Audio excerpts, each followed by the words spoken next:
Boa noite, a graça, a misericórdia e a paz do nosso Senhor e Salvador Jesus Cristo. Seja muito bem-vindo, muito bem-vinda, que bom ter você aqui conosco. Nosso muito obrigado por estar assistindo, por estar nos acompanhando. Nós vamos aguardar alguns instantes para que nós possamos dar início. Enquanto isso, eu te peço que você esteja compartilhando o link com os seus amigos, com seus familiares, né, para que outras pessoas também possam ter acesso, possam ouvir a palavra do Senhor, tá certo? Mais uma vez, boa noite e dentro em breve nós vamos dar início ao nosso estudo, tá certo? Você já pode pegar aí a sua Bíblia e ficar aí a postos para acompanhar a ministração, acompanhar aquilo que o Senhor tem para falar conosco nesta noite de quinta-feira, certo?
Amém. Mais uma vez, boa noite. Boa noite, Vanessa. Que bom que você está assistindo aí com a gente.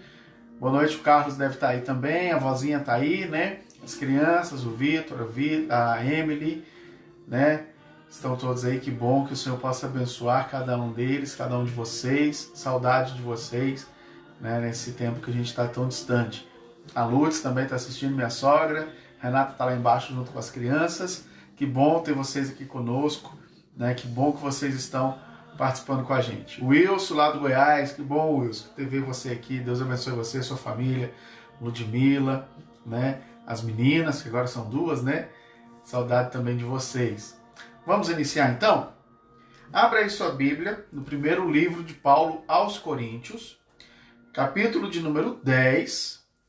Nós vamos ler dos versos 14 até o verso 22, tá certo? Primeira carta de Paulo aos Coríntios, primeiro aos Coríntios, capítulo 10, versos 14 a 22. O Daniel também está lá na Vanessa, lá no Carlos, que bom. Bom ver você também aí, Daniel. Primeira carta de Paulo aos Coríntios, capítulo 10, versos de 14 até o 22. Diz assim a palavra do Senhor. Portanto, meus irmãos amados, fugi da idolatria. Falo como a criteriosos.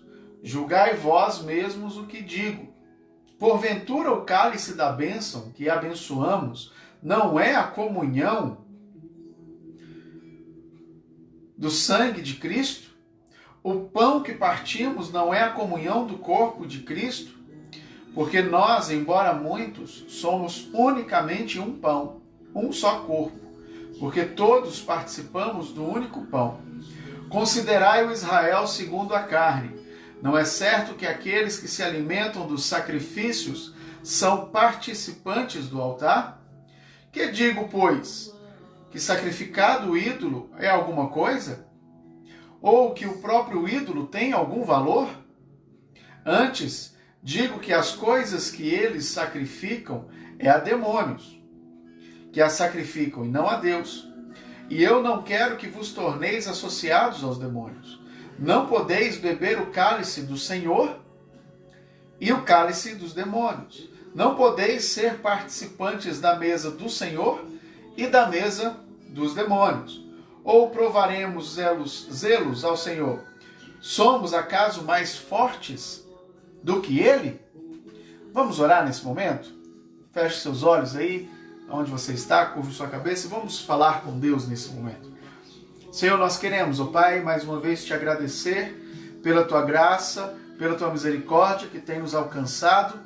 Pai, em nome de Jesus, nós queremos te pedir neste momento que o Senhor venha falar, que o Senhor venha ministrar aos nossos corações, que o Senhor possa, ó Pai, em nome de Jesus, falar conosco, que nós possamos, ó Pai, sentir o doce som da tua voz, ó Pai, aos nossos corações, aos nossos ouvidos e aprender do Senhor. Ensina-nos, ó Deus, aquilo que o Senhor tem para nos dizer nessa noite, que nós possamos, ó Pai, compreender e colocar em prática. Abençoa cada um daqueles que estão assistindo e que vão assistir em tempo oportuno, para que o teu nome seja exaltado e glorificado. Assim nós oramos, ó Pai, em nome de Jesus. Amém e amém.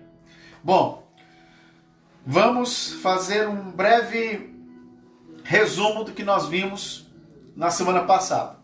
Bem breve mesmo. Na semana passada, nós vimos nesse mesmo capítulo de 1 Coríntios, capítulo 10, nós vimos dos versos 1 até o verso 13, né? E dentro desse bloco de texto que nós lemos, nós vimos que nós somos indesculpáveis. Como assim? Nós não podemos dar nenhum tipo de desculpa para Deus, nós não podemos dar nenhum tipo de justificativa para Deus por causa dos nossos erros. Por quê? O motivo é muito simples. Porque conforme diz lá no verso 6, que diz assim, ó: ora, estas coisas se tornaram exemplos para nós. Ou seja, tudo aquilo que está na Bíblia tornou-se exemplo para nós. E uma vez que se tornou exemplo para nós, como consequência, nós não temos desculpa mais. Ah, eu pequei porque eu não sabia. Sinto muito, está na Bíblia. Você não sabe porque você não buscou saber, porque você não procurou aprender, porque você não procurou ajuda, mas o exemplo está claro, está deixado na palavra de Deus para os nossos corações.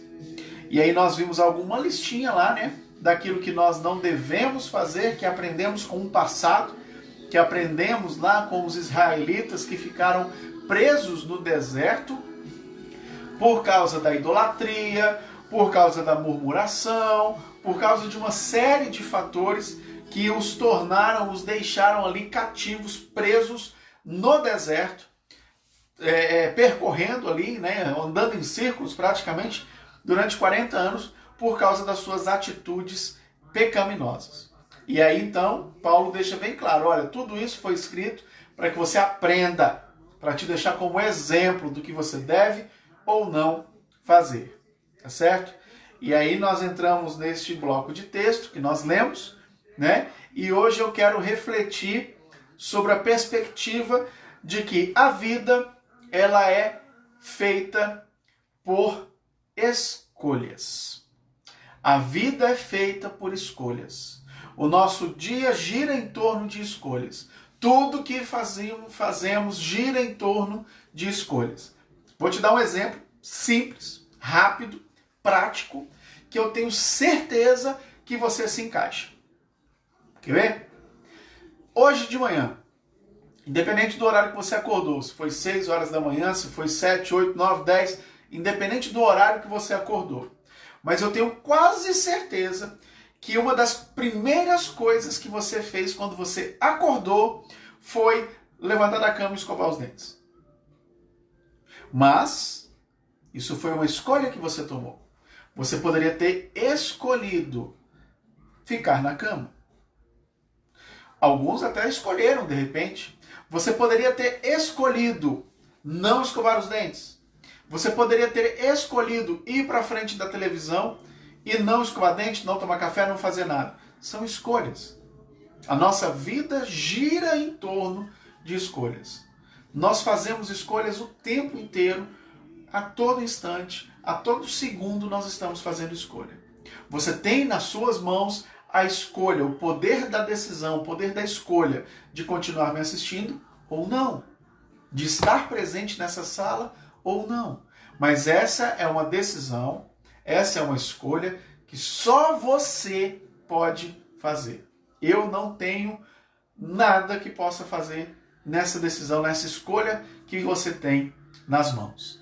E é justamente nessa perspectiva que eu gostaria de refletir com vocês nesse texto que nós acabamos de ler, de primeira carta de Paulo aos Coríntios, 1 Coríntios, capítulo 10, versos 14 até o verso 22. E para isso, primeira coisa que Paulo fala nesse texto, lá no verso 14, meus amados, fugir da idolatria. Ele está aconselhando fugir da idolatria. Agora, você pode ou não, não é verdade? Fugir da idolatria. A decisão é sua. A decisão está nas nossas mãos. A escolha continua nas nossas mãos. De fugir da idolatria ou não. Mas o que vem a ser idolatria? Já conversamos e refletimos em momentos anteriores justamente a respeito dessa palavrinha idolatria.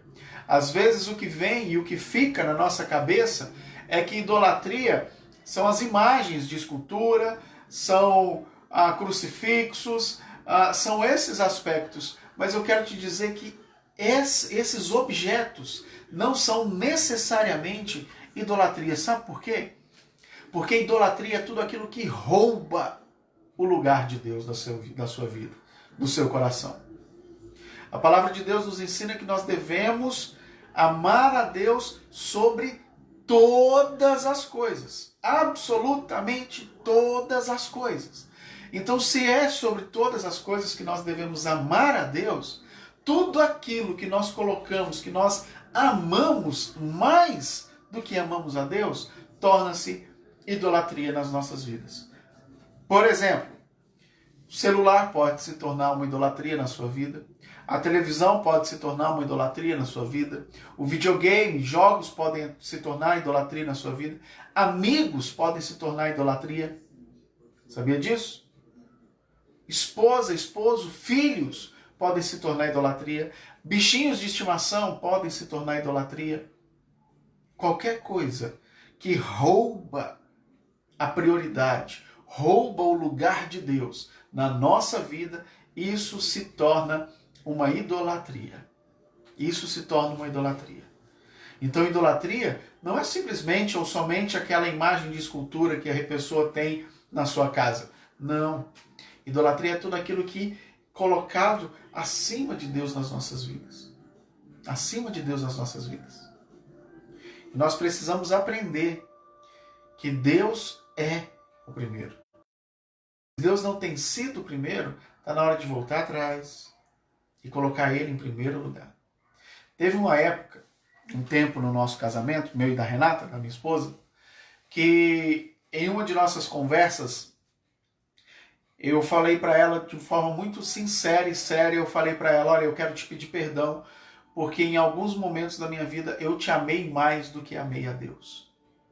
E isso está errado. Aí você pensa assim, nossa, o próprio marido falando para a esposa que não deveria amá-la tanto assim. É verdade. E não deve mesmo. Porque a minha prioridade tem que ser o Senhor. A partir do momento que a minha prioridade é o Senhor, como consequência, eu vou estar mais próximo da minha esposa. Eu vou te dar um exemplo para você que é casado. Só pegar aqui uma caneta. Vou te dar um exemplo. Não sei se você vai conseguir visualizar. Mas imagine comigo aqui, ó, que nessa folha branca, e vamos desenhar aqui, ó, um triângulo. Usa a sua imaginação e faça de conta que isso é um triângulo, tá? E aí, desse lado de cá, nós temos a figura de Deus. Desse lado, aliás, perdão. Deus está aqui em cima, porque Deus é o primeiro. Desse lado de cá, nós temos o marido. E desse lado de cá, nós temos a esposa. Aí você pensa comigo. Quanto mais perto o casal está de Deus, Quanto mais perto o casal está de Deus, menos a distância entre eles, menor a distância entre eles. Então, a partir do momento que eu priorizo Deus no meu casamento, no meu relacionamento, eu vou encurtando essa distância com a minha esposa, com o meu cônjuge, com a minha companheira. Então, ele precisa ser prioridade em nossas vidas. Ele precisa ser o primeiro, acima de tudo e qualquer um. Deus precisa ser o primeiro nas nossas vidas. Então, o primeiro conselho que Paulo dá é que nós estejamos fugindo da idolatria e colocando Deus no centro. Deus como o primeiro das nossas vidas. Segundo conselho que Paulo dá, nós vemos aqui no verso 16 de 1 Coríntios 10. Diz assim, ó, porventura, o cálice da bênção que abençoamos não é a comunhão do sangue de Cristo? Comunhão com o Senhor. Percebe? Deixa a idolatria e tenha comunhão com o Senhor.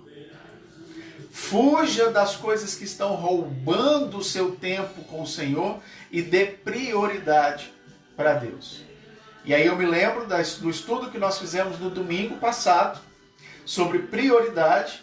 E aí eu peço, se você não assistiu, você tem a oportunidade, está salvo lá na página do Facebook, está salvo na página no YouTube da Igreja Batista Boas Novas.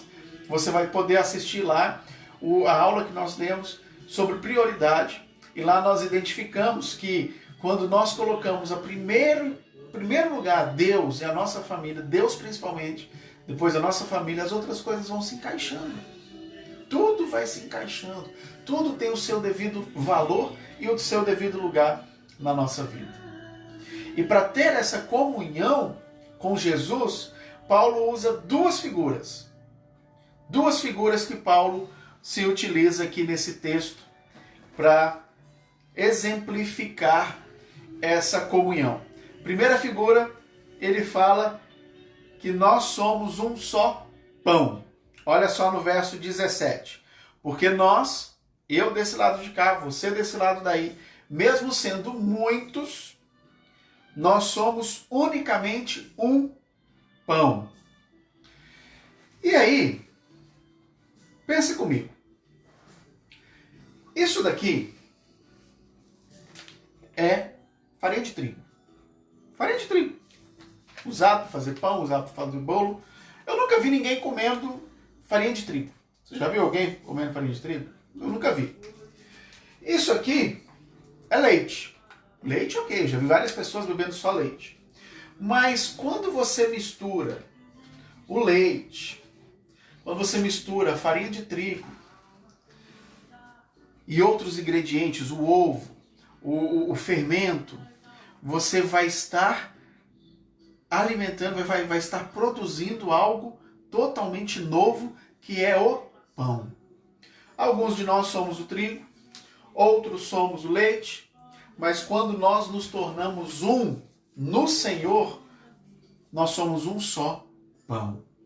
E sabe o que isso me chama a atenção? Isso me chama a atenção que a partir do momento que você tem o pão nas mãos, você não vê o trigo. Você vê o trigo? Ninguém vê o trigo. Você vê o leite? Ninguém vê o leite. Não existe mais o trigo. Não existe mais o leite. Só existe o pão. E a outra figura que Paulo se utiliza é que nós somos um só corpo. Isso aqui é uma mão.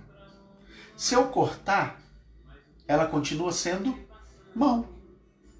Isso aqui é um braço. Se eu cortar aqui, ele continua sendo braço. Mas sem vida. Sem vida.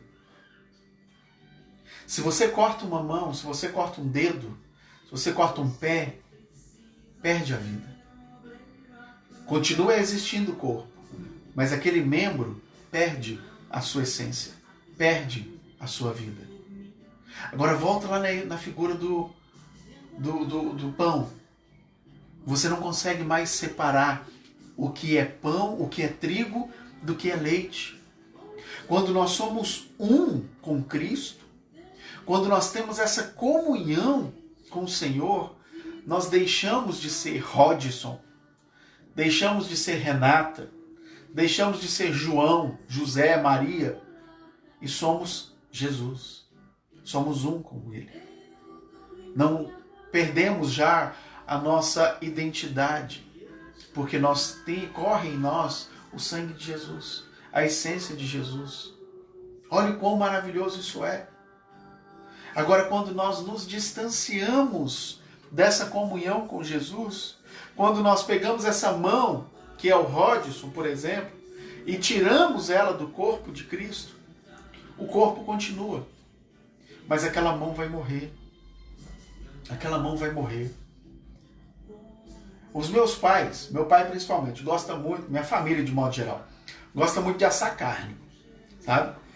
E o Wilson que está assistindo, ele sabe muito bem disso, ele sempre está com a gente. E gosta muito de assar carne.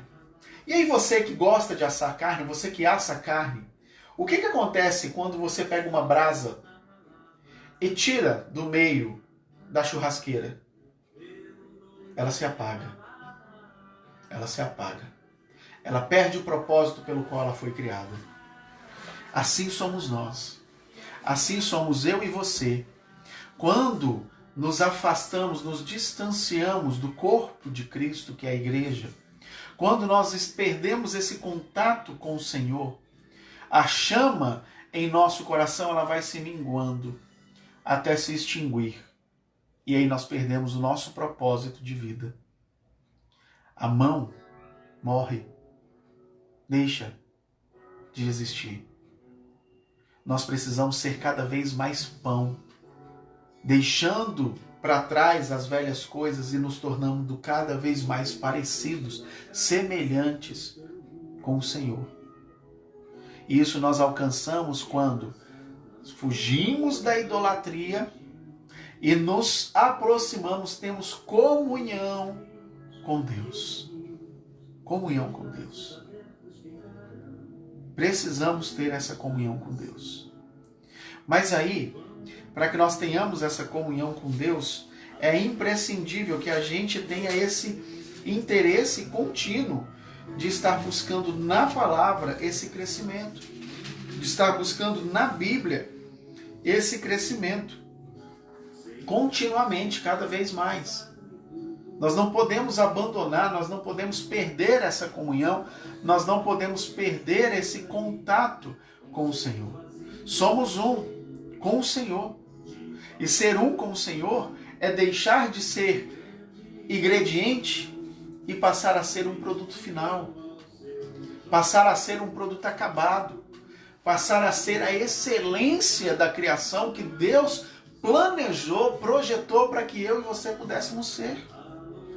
E nós só vamos alcançar isso quando nós estivermos nas mãos do Senhor, fazendo parte do corpo de Cristo, tendo comunhão com o Senhor, sendo cada vez mais usados, abençoados e crescendo na graça e no conhecimento de Jesus Cristo, nosso Senhor e Salvador. Mas infelizmente o que acontece muitas vezes é isso aqui, ó.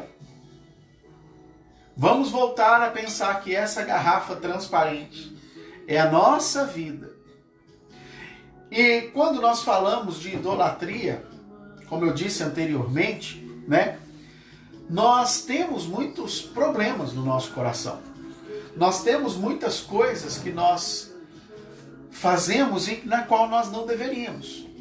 Nós temos, por exemplo, você está vendo que a água está limpinha, né? Nós temos, por exemplo, vícios que nos atrapalham de ter comunhão com o Senhor e vai sujando a água. E esses vícios, meus irmãos, podem ser várias coisas. Vício tecnológico, vício de drogas mesmo, cigarro, bebida, né? E eu acho, de certa forma, interessante, né, a ideia de bebida sem álcool, cerveja sem álcool, por exemplo, e a pessoa acaba bebendo, só que o problema é que da cerveja sem álcool para a cerveja com álcool é um pulo. Já está no caminho, né? E essas coisas vão nos distanciando do propósito de Deus, porque vai manchando a imagem de Deus que deveria ser refletida a partir de nós, em nós. E isso vai nos afastando e nos atrapalhando cada vez mais. Vícios tecnológicos, vícios de videogame, vícios de bebida, vícios de cigarro, vício de pessoas, de trabalho, né? De casa muito arrumada. Tudo isso são vícios que nos atrapalham, nos afastam de termos comunhão com o Senhor. Além disso, nós temos um outro problema muito sério na nossa sociedade chamada mentira. Mentira. As pessoas mentem muito e a mentira se torna algo tão comum que é mais fácil acreditar na mentira do que na verdade. Acreditar na mentira e na verdade. E uma mentira muito disseminada, que inclusive foi tema da minha pregação no domingo passado, é a mentira de que todos os caminhos levam a Deus. E eu quero te dizer que isso é mentira. Só existe um caminho que leva a Deus. E esse caminho é Jesus Cristo. Ele é o caminho, a verdade e a vida, conforme diz João 14, verso 6. Ele é o caminho, a verdade e a vida. Mas o problema é que nem sempre nós somos alvo da mentira. Às vezes nós somos o propagador da mentira. Nós somos o agente da mentira. Nós somos aquele que divulga a mentira. E isso destrói. E aí, como nós vimos, além disso, nós temos também o problema da idolatria. Não é verdade? Perceba que cada vez mais vai ficando mais escura e suja essa água da nossa existência. E além disso tudo, por causa da mentira, por causa da idolatria, por causa desses vícios, nós nos tornamos pessoas falsas. Tem uma ilustração que eu gosto muito, que é um comparativo que às vezes nós temos da nossa vida em relação à madrasta da Branca de Neve.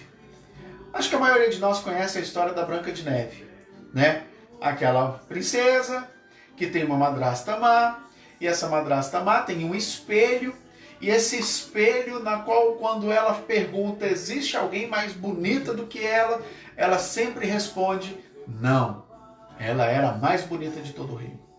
O problema começa quando quando ela escuta aquilo que ela não queria ouvir. Quando nós estamos ouvindo aquilo que nos agrada, que massageia o nosso ego, tá tudo bem, tá tudo certo. Jesus te ama, tudo certo. Jesus morreu por você, tudo certo. Jesus te perdoa, tudo certo. Você é pecador, começa problema. Você é falho, começa problema. Você precisa de Jesus, senão você vai para o inferno, começa o problema. Nós, muitas vezes, não estamos prontos e não gostamos e não queremos ouvir a verdade. E a verdade é que o meu pecado, o seu pecado, ofusca o brilho de Deus na nossa vida. Nós precisamos corrigir isso. E aí nós queremos corrigir isso, né? E muitas vezes nós vamos tentar corrigir isso. Como que nós vamos corrigir isso? Fazendo boas obras, né? Vou dar esmola, não é verdade? Vou ajudar as pessoas, vou comprar cesta básica, vou fazer campanha de agasalho, e aí eu vou então, água limpinha, fazer boas obras. Opa, resolveu muita coisa não. A água continua suja.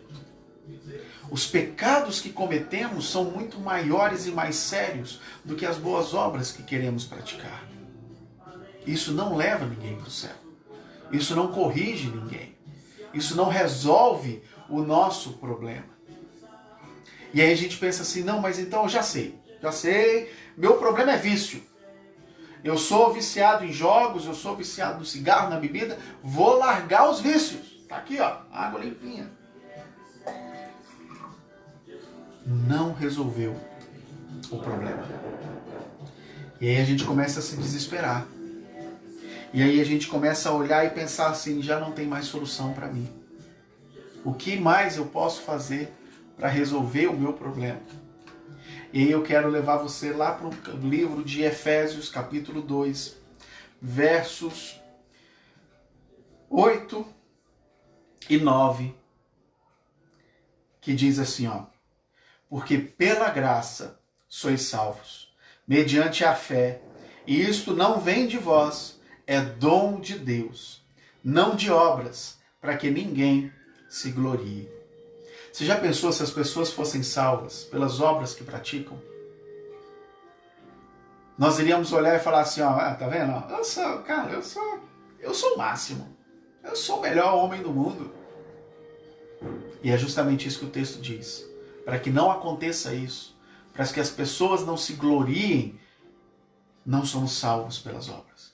Não importa quantas boas obras eu e você façamos.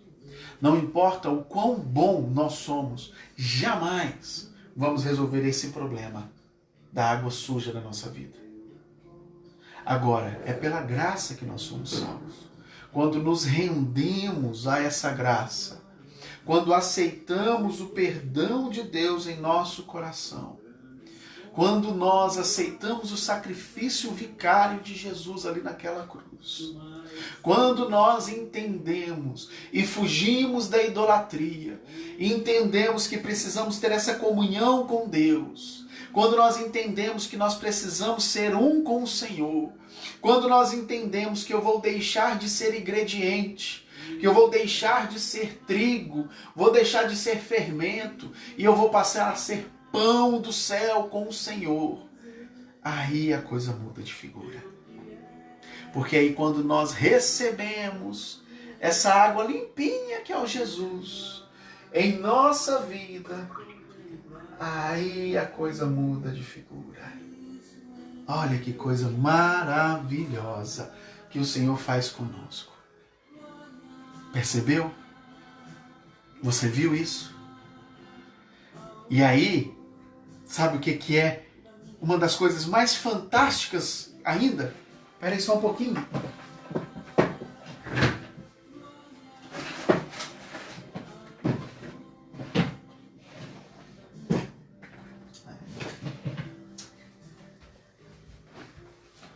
Uma das coisas mais fantásticas que nós podemos ter a certeza é de que quando nós temos essa comunhão com o Senhor, quando nós estamos em contato com esse Deus maravilhoso, nós vamos errar? Vamos, porque somos falhos. E aí, às vezes a gente vai acabar tendo velhos hábitos. E sabe o que vai acontecer com a nossa vida? Quando nós somos cheios do Espírito Santo? Olha lá. Você viu? Vou fazer de novo. O pecado pode até estar na nossa vida, mas a graça do Senhor é muito mais abundante em nosso coração. Quando temos essa comunhão com o Senhor, o pecado não tem vez. Quando nós somos um com o Senhor, quando nós somos corpo de Cristo, quando nós temos essa comunhão, essa intimidade, essa ligação direta com o Senhor, o pecado não tem vez. Porque nós vamos caminhar continuamente em direção à santidade ao Senhor. Vamos buscar cada vez mais essa intimidade com o Senhor. E o nosso desafio, o meu desafio para você que está me assistindo, para você que vai me assistir, o meu desafio é: renda-se. Abra mão do controle da sua vida. Saia dessa zona de conforto, de idolatria. Fuja dessa idolatria, fuja desses vícios, fuja das mentiras, fuja dessa vida falsa que muitas vezes vivemos, uma alegria passageira, e busque ter essa comunhão com o Senhor, onde a graça abunda, onde a graça é abundante, onde o amor dele é transbordante em nossa vida. Quando nós fizermos isso, por mais que sejamos pecadores, por mais que a gente continue sendo pecadores, a presença do Senhor em nossa vida ilumina os nossos corações para estar continuamente buscando uma vida de santidade, centralizada na presença e na vida de Jesus. Amém? Esse é o estudo que nós temos para hoje. Lembrando que a minha vida, a sua vida, é feita de escolha. Tudo isso que eu falei para você hoje, tudo aquilo que eu falei para você neste momento, é uma questão de escolha. Você escolhe ao Deus que quer servir. Você escolhe a caminhada que quer trilhar, o caminho que quer trilhar. Você escolhe ter Jesus na sua vida e mudar a sua existência ou viver longe dele. Tudo isso depende de você, de mais ninguém. Eu não posso tomar essa decisão por você. Eu posso tomar essa decisão por mim e eu já tomei ela. Eu já fiz isso. Eu já fiz essa decisão. E eu não vou voltar atrás. Eu não vou olhar para trás. Eu não me arrependo em nenhum momento da escolha que eu fiz ao lado de Jesus. Escolha o Jesus. Escolha Cristo enquanto é tempo, porque os dias são maus. Escolha a Deus. Porque nós, quando temos Jesus em nosso coração, nós não temos medo da morte. Porque a morte vai vir para todos. E nós sabemos que nós vamos estar ao lado do Senhor na eternidade. Mas nós temos a obrigação de anunciar o Evangelho a toda criatura até que Ele volte. Renda-se ao Senhor. Aceite a Jesus enquanto é tempo. E eu não posso encerrar este momento sem desafiar você que está me assistindo. Se você ainda não fez essa escolha e você gostaria de fazer essa decisão hoje, de ter Jesus na sua vida, para que Ele possa te ajudar a fugir da idolatria, te ajudar a fugir dos vícios que têm te atrapalhado a crescer. Se você deseja, se você saiu da presença do Senhor, mas quer voltar, faça isso hoje. Faça isso neste momento. Coloque aí nos comentários: eu quero receber a Cristo. Eu quero voltar a ter comunhão com Jesus. Eu estava distante, eu quero voltar a ter comunhão com Jesus. Coloque aí nos comentários. E eu pessoalmente vou entrar em contato com você para que a gente possa conversar a respeito. Para que eu possa caminhar com você nessa vida de comunhão com Jesus. Mas mais uma vez, não perca tempo da sua vida, porque o seu tempo é precioso, principalmente porque o seu tempo foi comprado pelo preço de sangue na cruz de Jesus Cristo. As minhas boas obras, as suas boas obras, não nos garante o céu. É pela graça de Cristo. E essa graça de Cristo nós alcançamos quando nos rendemos a Ele. E se você deseja aceitar a Jesus hoje, escreva nos comentários. Se você não quer escrever nos comentários, me manda uma mensagem no meu particular. Me manda lá no Facebook, Rodson e Renata Oliveira. Coloque lá e escreva, que eu vou entrar em contato com você e vou orar por você, com você e caminhar com você nessa decisão. Vamos orar nesse momento? Feche seus olhos e abaixe a sua cabeça.